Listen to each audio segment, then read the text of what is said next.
तो स्वागत है आप लोगों का मेरे YouTube चैनल कोड रेड पे। यहाँ पे जो दिसंबर चैलेंज चल रहा है कोड शेफ में, मैं उन सारे क्वेश्चंस के एक्सप्लेनेशन बता रहा हूँ। तो 3 क्वेश्चंस के मैंने बता दिए हैं, लिंक मैंने डिस्क्रिप्शन में डाल दी है, आप वहां से देख सकते हैं। ये चौथा क्वेश्चन, पॉजिटिव प्रीफिक्सेस।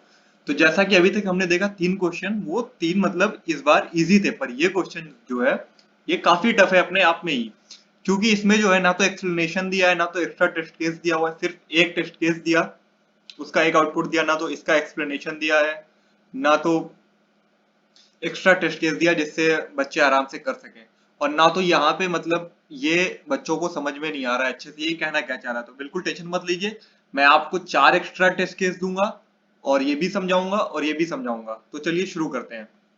यहाँ पे क्या कह रहा है, you are given two positive integers n and k, यानी दो पॉजिटिव इंटीजर दिए जाएंगे जहां पे k की वैल्यू हमेशा n से छोटी होगी या बराबर होगी, k की वैल्यू ज्यादा नहीं हो सकती। अब आपको सीक्वेंस फाइंड करना है, a1 से a2 n, यानी जैसे कि फॉर एग्जांपल 5n है तो सीक्वेंस होगा 1 2 3 4 5, यही होगा। बस अगर आप आगे पढ़ेंगे तो क्या होगा, या 1 की जगह पे या तो 1 हो सकता है या तो -1 हो सकता है, यही ये बोलता है। यानी कि ये जो बोल रहा है for each valid i ai is either i और -i, यानी कि या तो ai फॉर एग्जांपल 3 या तो 3 होगा या -3 होगा, 2 होगा या -2 होगा। अब ये देखिए, ये मोस्ट इंपॉर्टेंट है, ये समझ में नहीं आ रहा तो ये मैं आपको समझाता हूं बहुत अच्छे से। There are k values of i such that one is I is always smaller than or greater than or equal to 1 and smaller than or equal to n, and a1 plus a2 plus ai is greater than 0। तो ये question मैं आपको एक test case के जरिए समझाऊंगा और एकदम इजीली ये आपको समझ में आएगा ये कह क्या रहा है। यानी कि के वैल्यूज, यानी अगर ये कह रहा है, यानी कि यहाँ पे अगर वो 3 दिया है n और 3 दिया है के, फॉर एग्जांपल ये देखते हैं, यहाँ पे टेस्ट केस देखते हैं और मैं आपको सबको ये एक्सप्लेन करने वाला हूँ। और ये एक्स्ट्रा टेस्ट केस है 5, ये 5 के पांचों आपको मैं एक्सप्लेन करूंगा। तो पहला देखते हैं कि एक क्या कह रहा है। पहला टेस्ट केस जो इन्होंने दिया है, जो ज्यादा यूजफुल भी नहीं हमारे, फिर मैं आपको समझाता हूँ। n इज इक्वल टू 3 और k इज इक्वल टू क्या है 3। आंसर क्या है इसका 1 2 3। 1 2 3 क्यों है, यहाँ पे ये कह रहा है कि k ऐसी है, मतलब 3 ही मतलब ऐसी वैल्यू होगी जिसको अगर हम शुरू से लेके सम करेंगे तो वो 0 से बढ़ जाएगी। फॉर एग्जाम्पल जैसे यहाँ पे तीन तीन वैल्यू दी है, तो यहाँ पे 1, अगर 1 को हमने 0 से शुरू से सम किया तो आया 1। 1 इज ऑलवेज ग्रेटर देन 0। यहाँ पे 2 है, अब 2 तक देखिए अगर हम करते हैं तो 1 और 2 कितना होता है 3। 3 इज ग्रेटर देन 0, बिल्कुल होता है 3 इज ग्रेटर देन 0, जैसा कि यहाँ पे दिया हुआ है, बिल्कुल सही है। अब यहाँ पे 3 है, 3 4 5 और 6, यानी इसका जो सम आया 6 आया और 6 इज ग्रेटर देन 0, ये कंडीशन फुलफिल हो रही है, ये कंडीशन बिल्कुल फुलफिल हो रही है। तो ये इसका 1 2 3 आंसर है। तो ये ज्यादा यूजफुल नहीं था। अब मैं आपको एक्स्ट्रा टेस्ट केस बताता हूं जो आपके बहुत यूजफुल है। जैसे कि फॉर एग्जांपल यहाँ पे देखिए n इज इक्वल टू 5 और k is equal to 3। Answer है 1 2 -3 4 -5। अब हम देखेंगे ये आया कैसे। जैसे कि n यहाँ पे क्या हुआ, अगर ये जान लिया अगर n की वैल्यू 6 दी है तो आंसर 1 2 3 4 5 6 ही है, उसमें कोई दो राय नहीं है, बस प्लस और माइनस का अंतर है। तो यहाँ पे पहले देखिए, अब k इज इक्वल टू 3 है, यानी कि 3 ये कैसे आया, बस आप मेरे साथ गिनते चलिएगा। यहाँ पे मैं आपको काउंट, यानी ये लिखता हूं काउंट। हाँ, अब गौर से देखिए ये एकदम, हाँ, सिर्फ पहले 1 को देखते हैं, यानी ai जो है a1 लेते हैं। अगर हम इसे शुरू से शुरू करेंगे 1, सम क्या आएगा 1। 1 इज ग्रेटर देन 0, बिल्कुल ग्रेटर देन 0 है, तो ये एक हमें मिल गया, ठीक है। अब यहाँ पे 2 पे देखते हैं, शुरू से शुरू किया 1 और 2 कितना होता है 3। 1 और 2 3 होता है, 3 इज ग्रेटर देन 0, यस बिल्कुल सही है, एक और मिल गया। अब फिर से यहां तक अगर हम देखेंगे 1 2 -3 क्या होता है, अगर 1 2 और -3 का सम करेंगे तो वो 0 आएगा, और जो 0 आएगा 0 इज नॉट ग्रेटर देन 0, इसीलिए ये नहीं हुआ।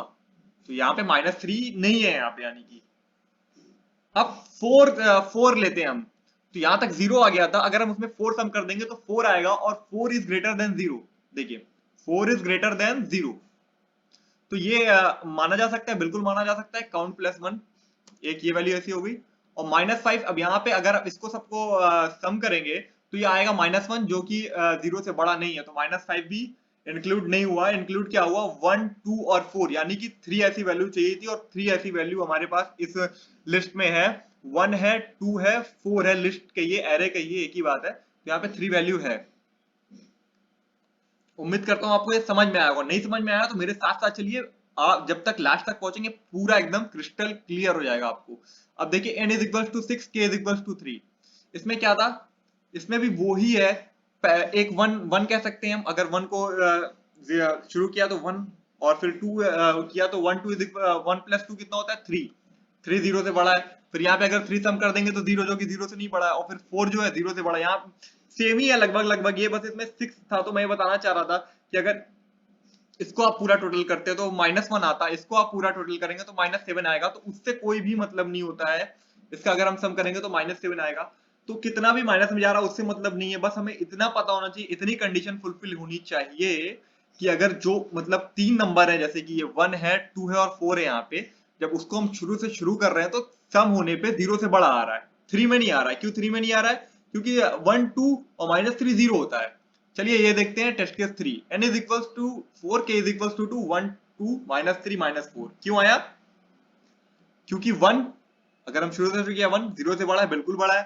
2 और 1 3 हो गया, जो कि 0 से बड़ा है, बिल्कुल बड़ा है। अब -3 नहीं बड़ा है और ये भी नहीं बड़ा, और हमें कितने ऐसे चाहिए थे 2, और 2 हमारे फुलफिल हो रहे हैं ना 1 और 2। तो आंसर क्या आ गया इसका? ये आ गया 1 2 -3 4। अब देखिए ये एक बड़ा टेस्ट केस मैंने आपके लिए, n is equals to 8, k is equals to 5। 1 2 -3 4 -5 -6 7 8। अब ये देखिएगा, यहाँ पे मैं वैसे कर लेता हूँ काउंट क्योंकि ये थोड़ा बड़ा है। पहले 1 के लिए देखते हैं 1 है क्या। अगर हम 1 से 1 में कुछ सम करने की जरूरत नहीं, 1 इज ग्रेटर देन 0, यस बिल्कुल है। तो यहाँ पे किया 1 प्लस। अब देखिए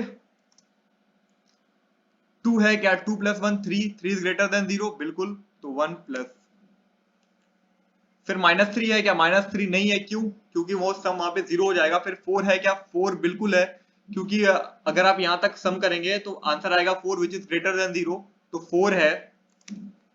अब -5 है क्या, नहीं, क्योंकि यहां तक आप सम करेंगे, अगर आप यहां से लेकर के यहां तक सम करेंगे तो आएगा -1, तो ये नहीं है। फिर -6 है क्या, नहीं है। क्यों? क्योंकि आएगा वो -7, लास्ट में क्या आएगा, -7 आने वाला है, तो वो है क्या, नहीं है।